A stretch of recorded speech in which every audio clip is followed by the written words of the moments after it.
Bienvenue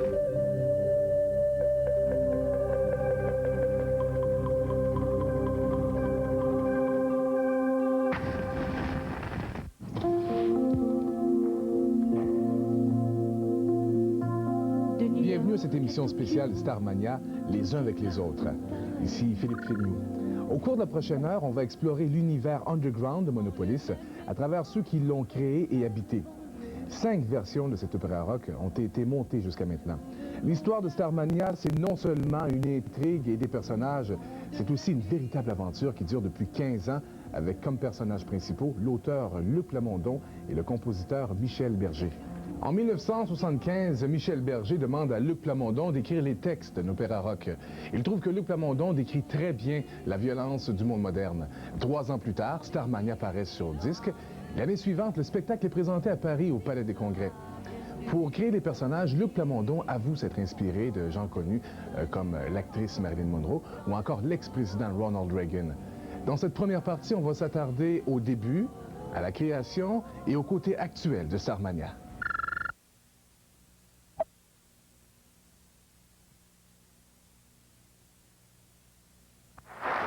Un peu amateur, il faut dire, pour ce soir, mais enfin on est les auteurs, alors on s'est dit qu'on pouvait en parler. D'abord, il faut que je vous présente Luc Plamondon, qui est l'auteur de Starmania.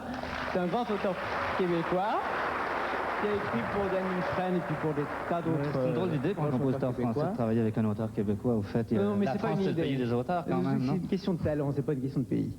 Bon, alors écoute, tu vas peut-être nous expliquer un petit peu ce que c'est que Starmania en 2 mots. C'est un opéra rock. D'ailleurs, je me suis costumé en opéra rock ce soir. Le haut en opéra, le bas en rock. Ah oui, oui, j'ai remarqué, oui. J'ai voulu faire une espèce on est là pour... J'ai voulu donner ma vision du monde à l'époque. C'est drôle, je pense qu'aujourd'hui, j'écrirais pas ça, mais puis en même temps, c'est ça qu'il faudrait écrire aujourd'hui, parce que c'est encore plus vrai aujourd'hui que quand je l'ai écrit. Mais je pense que c'est le genre de choses qu'on écrit qu'une seule fois dans sa vie.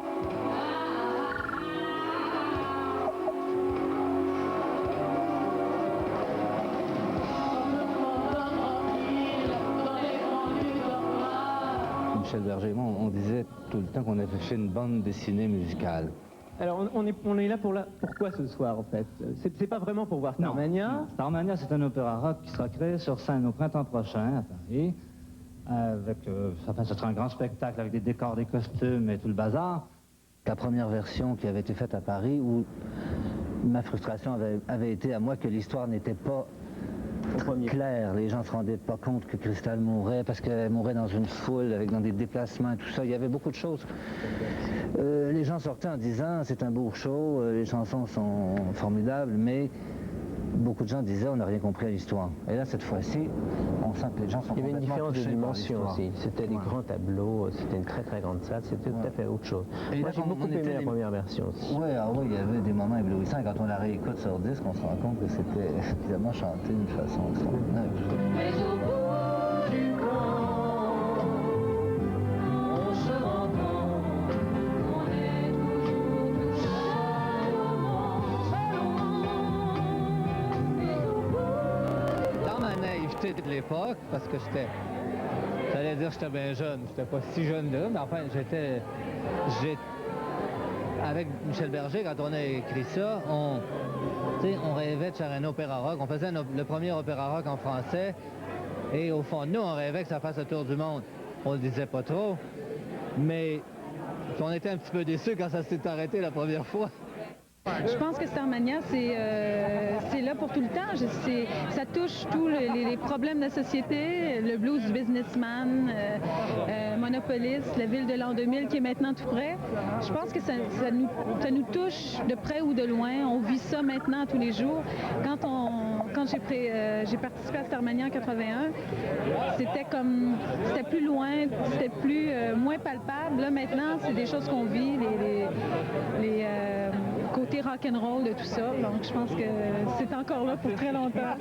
je crois que ce serait plus fort d'envoyer à la télé un message qu'on filmerait où j'écrirais au monde entier.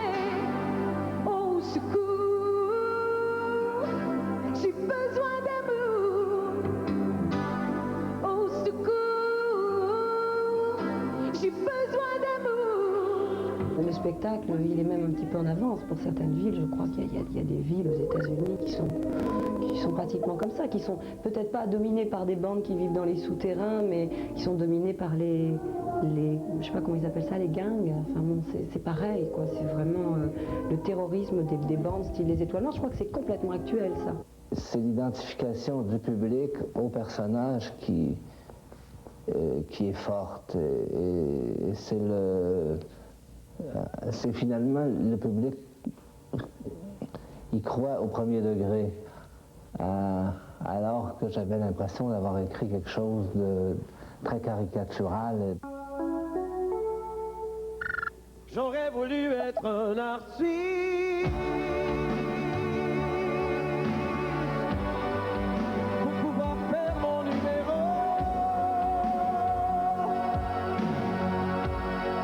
Quand l'avion se pose sur la piste, à Rotterdam ou à Rio.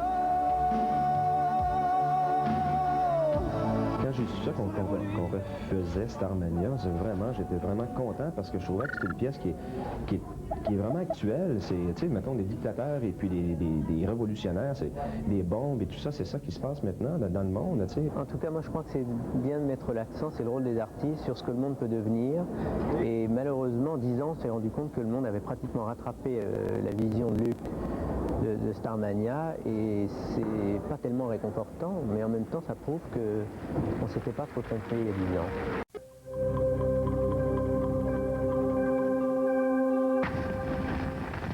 Nous sommes en l'an 2000. Les étoiles noires terrorisent les gens de Monopolis, nouvelle capitale de l'Occident.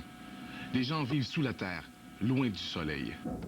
Violence, sexe, terreur, attentats, jalousie, désillusion font partie du quotidien. C'est dans cet univers sombre que gravitent Cristal, Sadia, Marie-Jeanne, 0 Janvier et les autres personnages de Starmania. Un univers noir qui habite parfois les interprètes, même en dehors de la scène. Les acteurs et les concepteurs nous parlent de leur rôle et de ce qu'ils vivent dans la peau de ces personnages. Lumine, une terre centrale, rue de Marie.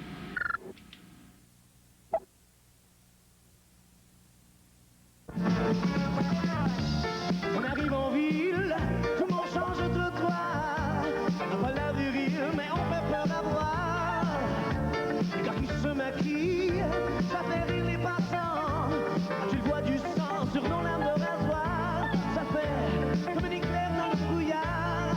On arrive en ville. Les nouveaux interprètes qui jouent le show, ils ont 25 ans en moyenne et on a l'impression que ils jouent leur vie là-dedans. Parce qu'ils jouent pas seulement leur carrière ce soir, eux autres, mais en plus, ils jouent leur peau, ils jouent leur vie. Ils ont l'impression que ce qu'ils chantent, ça leur ressemble tellement. Et ça, c'est ce qui me touche le plus. C'est de sentir qu'ils sont touchés comme ça par ce que j'ai écrit moi il y a 10 ans et qu'aujourd'hui, ça les rejoint comme quelque chose de complètement actuel. Ah, Sadia, elle est pas facile à vivre. Je partage son existence depuis 5 mois, elle est très difficile à partager son existence. D'ailleurs, le fait d'être dans l'univers de Starmania et d'être obligé de rester bloqué dans la ville,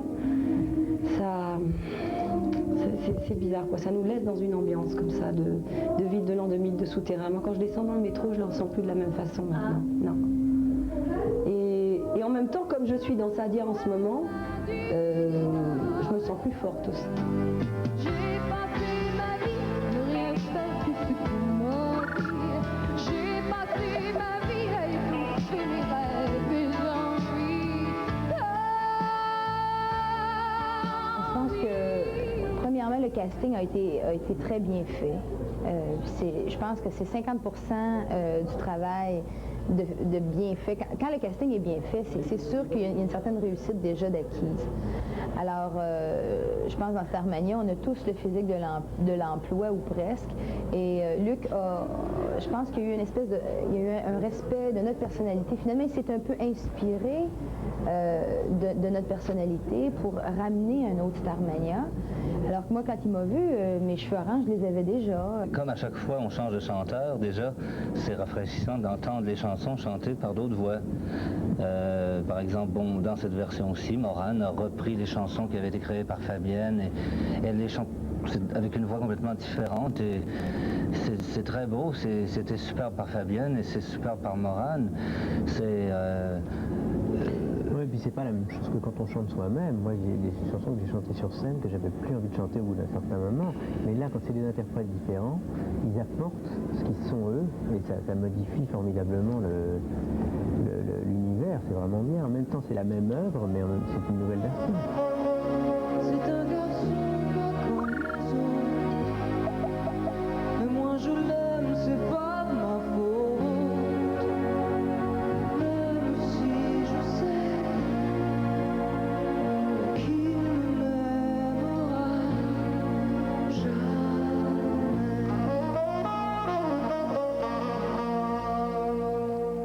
C'est un rôle qui pèse sur les épaules, et puis des fois le matin je me réveille en me demandant si j'ai pas envie qu'on m'abatte pour m'empêcher de souffrir, et je pense que le monde est stone des fois. Enfin, je veux dire que ça déteint sur le caractère des fois ce rôle, mais c'est fabuleux parce qu'on est dans le public pratiquement. Bon, mon bar il est carrément devant les gens, et je leur raconte une histoire comme je te parle à toi.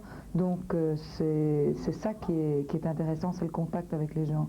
Et moi, ce qui m'intéressait dans ce rôle, c'est qu'il est extrêmement sobre, chose que je ne suis pas toujours, et que ça m'obligeait à désapprendre ce que je suis, c'est-à-dire une espèce de... sur scène, en général, dans mes shows, je suis un peu... bonjour, l'angoisse. Et là... justement, ça m'oblige à tout faire en dedans, tout faire dans l'émotion, et c'est ça que j'aime. Tout ce qu'on veut, c'est être heureux avant d'être vieux. On n'a pas d'attente la moindre tendance. Tout ce qu'on veut, c'est être heureux avant d'être vieux. On prend tout ce qu'on peut prendre en attendant. C'est qui Johnny Roquefort? Mais je te dis, franchement, c'est un rocker, c'est tout. Si on écoute les textes de banlieue nord, ils disent qu'il est né dans les banlieues nord. Alors, il a grandi sur les trottoirs. Tu peux imaginer quel genre de mec que c'est. Hein? Sa mère est devenue folle, son père buvait trop. Alors lui, il a quitté les banlieues, puis il a pris le premier métro, puis il arrive à Monopolis pour terroriser les gens. Les filles, 0 janvier. Il est tellement bombe dans ce show-là. Mais non, mais j'adore jouer ce rôle-là, par exemple. Mais de là à dire que je m'identifie au personnage, pas vraiment vrai. Hey, je m'appelle Johnny Roquefort. Je suis né dans la banlieue nord. J'ai grandi sur les trottoirs. J'ai pas choisi d'être un zonard. Dans ce rôle-ci, ça va plus loin que simplement le rôle d'un chanteur qui joue un rôle sur une scène. Il a fallu tout l'aspect de développer l'aspect physique pour être capable de faire le rôle, de vaincre certaines peurs, comme je parlais, comme le vertige, des choses comme ça, de travailler des choses aussi que j'avais jamais fait de ma vie, et développer un personnage qui était très différent de ce qui avait été fait dans les autres années. Plus l'aspect de chanter.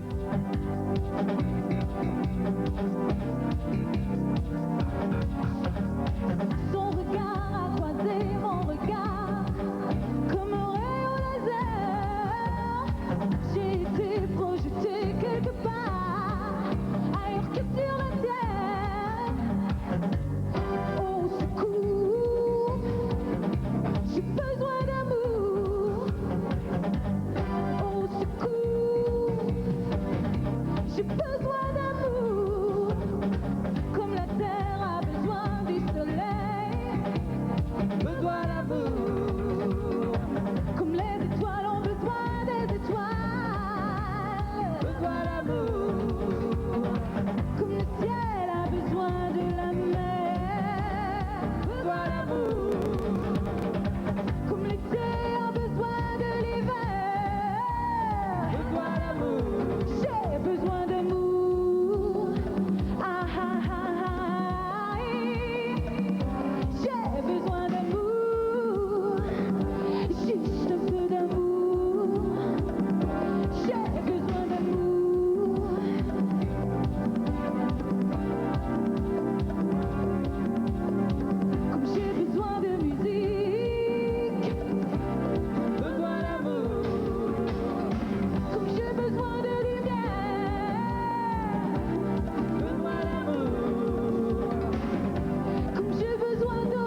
Starmania a été un véritable tremplin pour la carrière de plusieurs artistes, en plus de leur permettre de faire un saut dans l'imaginaire des années 2000. Que ce soit en 79, en 80, en 86, en 88 ou encore en 93, chaque nouvelle distribution amène son lot de nouveaux visages et donne un nouveau souffle aux chansons. Martine St-Clair avait seulement 17 ans quand elle a joué le rôle de Cristal en 1980. Quant à Marie-Carmen, ça faisait déjà 11 ans qu'elle faisait carrière lorsqu'elle a interprété le rôle de Marie-Jeanne, qui l'a véritablement lancée. On s'en souvient, c'était en 1986. Starmania aura aidé les Jean Leloup, Marie-Denise Pelletier, Luce Dufaux et bien d'autres à se trouver une place au soleil. C'est une porte d'entrée, c'est une carte de visite, je veux dire, c'est ce qui m'a mis sur la carte, moi. À tous les niveaux, je vais toujours être reconnaissante à Luc Plamondon pour ça, parce que Starmania, c'est ce qui m'a... Même si j'avais commencé à chanter depuis belle lurette, c'est vraiment ça qui m'a installée ici. Je vais toujours me rappeler de ça. Moi, Starmania, c'est quelque chose... D'ailleurs, je suis pas la seule. Tous ceux qui l'ont fait, c'est la même chose. La première fois que je l'ai vu, je me suis jetée sur lui.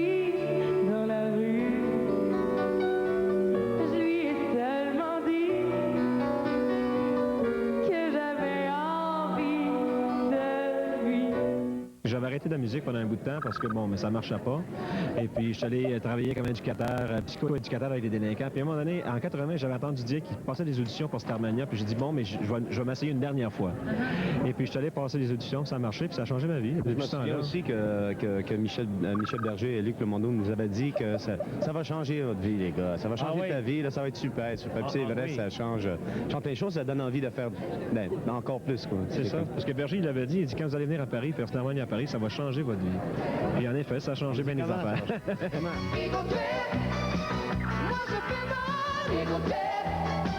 C'était un rôle qui m'a apporté beaucoup, parce que je me suis découvert beaucoup en tant que personnalité sur scène, et je me suis, justement, j'avais une espèce de complexe avec mon corps, ce qui fait que j'avais de la misère à faire des gestes plus élaborés ou plus grands, ou finalement sortir de moi-même. Et Starmania m'a permis de le faire, parce que bon, tu te déplaces, je me déplace couramment, constamment, je cours, je monte des escaliers, j'arrête pas 2 minutes dans Starmania. Et ça m'a aidé énormément. Quand j'ai commencé au Québec avec Starmania, c'est ce qui m'a lancé, c'est ce qui m'a fait connaître auprès du public, auprès des médias. Et c'est ce qui est arrivé aussi en France. Je n'étais pas connue du tout, je n'avais jamais sorti d'album, jamais fait de télé. Donc Starmania, ça m'a ouvert les portes. Et je trouve que c'est vraiment une belle façon de commencer une carrière, parce que à la fois on chante, on joue la comédie, on danse et en même temps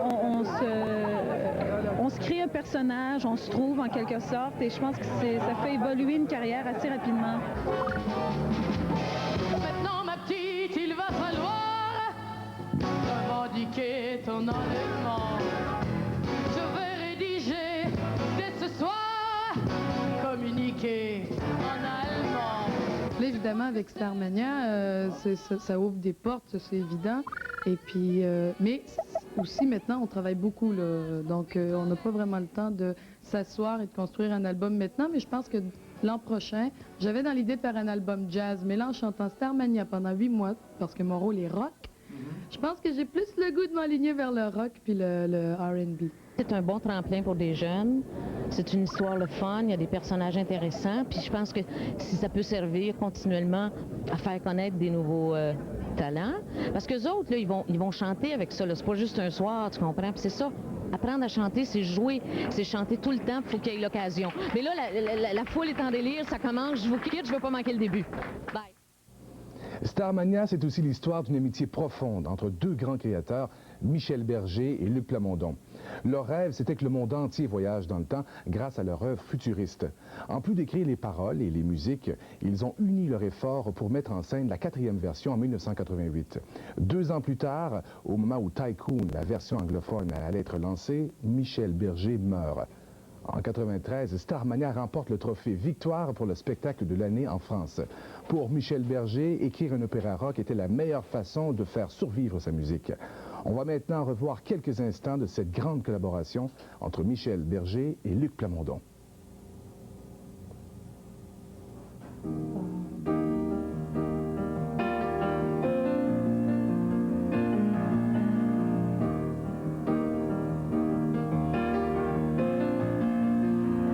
question qu'on peut peut-être se poser. Tous les deux. Moi, j'ai une très grande admiration déjà pour Michel en tant que compositeur. Donc, c'est-à-dire que je peux parler que pour moi. Je ne sais pas comment ça s'est passé pour les autres. Moi, je sais qu'il y a un truc que j'admire déjà beaucoup, c'est son calme. Parce que moi, je suis quelqu'un de très nerveux, au contraire. Et lui, il est là, non, il ne faut pas faire ça, il faut faire comme ça. Et il va prendre 10 minutes pour t'expliquer un truc qui est une évidence, mais qu'il faut expliquer, quoi, en fait.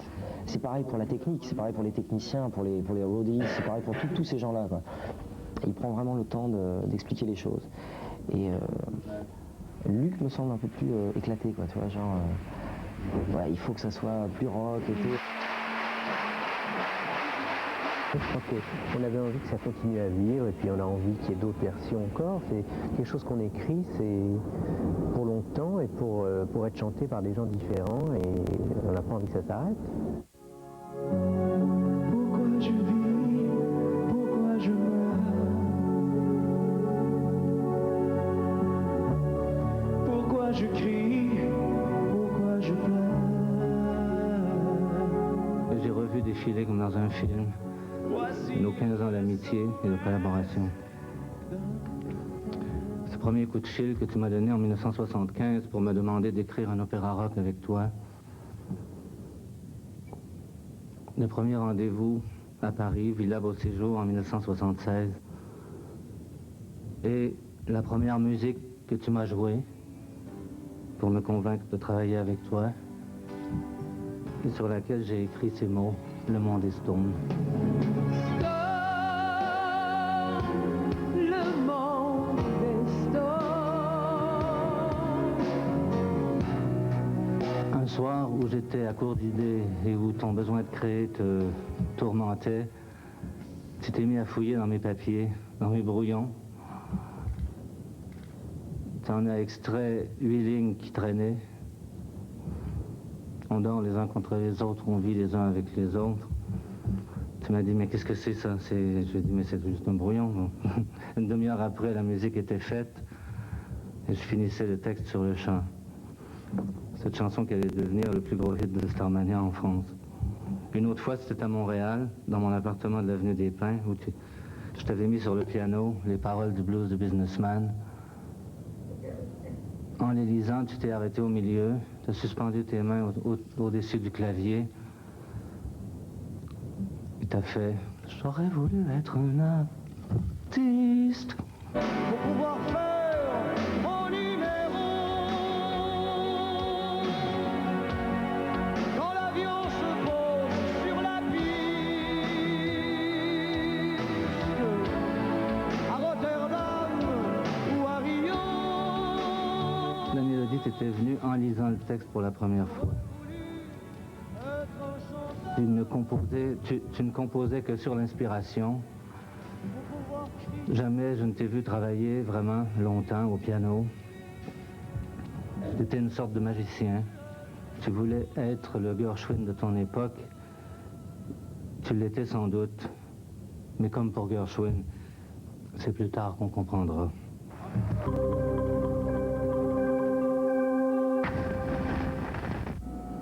Si certains des interprètes de Starmania ont vu leur carrière prendre un nouvel essor, d'autres sont devenus de véritables mythes.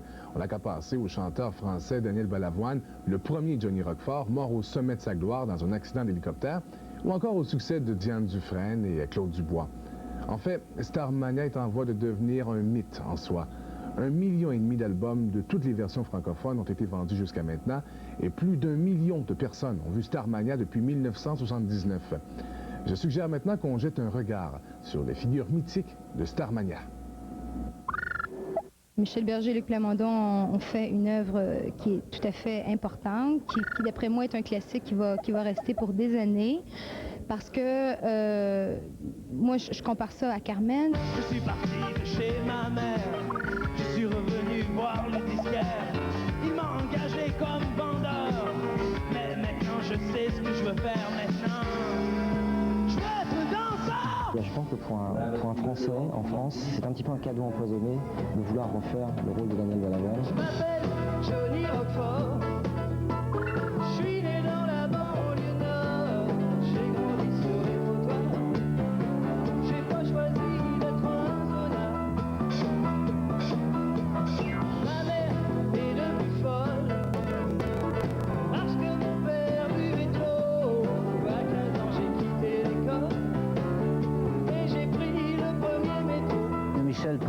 pour remplacer Daniel Balavoine que ce soit un Québécois, parce qu'en France, bon, étant donné la disparition de Daniel, bon, c'est quand même devenu un mythe, c'est quelqu'un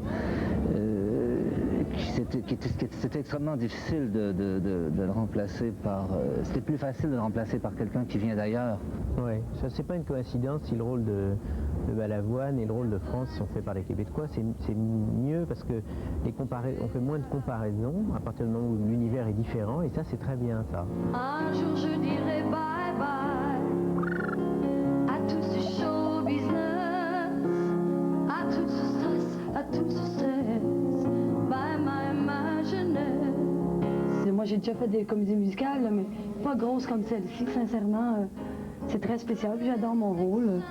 Le monde me demande si tu me le demandes peut-être pas parce que tu es trop poli, mais comment ça fait que tu fais un rôle, la star vieillissante?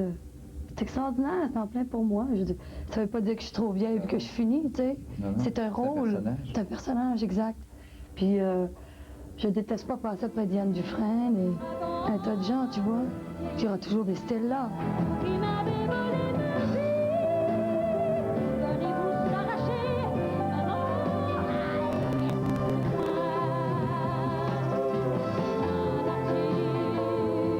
Cette version-ci, Morane a repris les chansons qui avaient été créées par Fabienne et elle les chante avec une voix complètement différente et c'est très beau, c'était superbe par Fabienne et c'est superbe par Morane.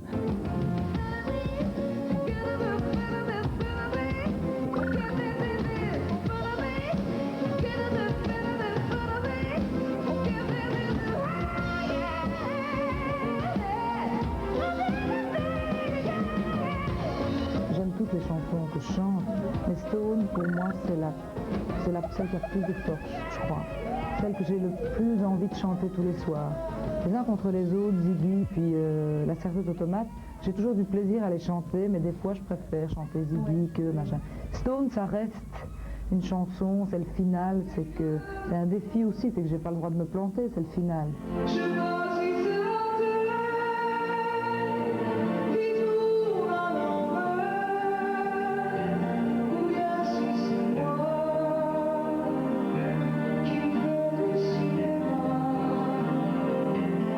Ça mettait de la pression sur toi, un personnage qui a été chanté par Fabienne Thibault, qui a été chanté par Morane, par des gens connus, des voix connues. Est-ce que ça mettait un peu de pression sur toi? Je l'ai pas senti. Je n'avais pas senti la pression. C'est sûr que bon, il y a beaucoup de gens qui me disaient ouais, comme ce que tu viens de me dire là, finalement. Mais si on m'en avait pas parlé, je la sentais pas, cette pression-là.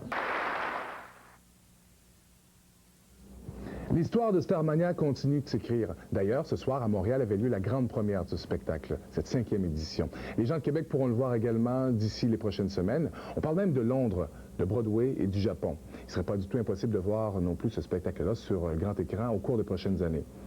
J'espère que ce spécial Les uns avec les autres vous a plu. Merci d'avoir été des nôtres. Ici Philippe Fémieux.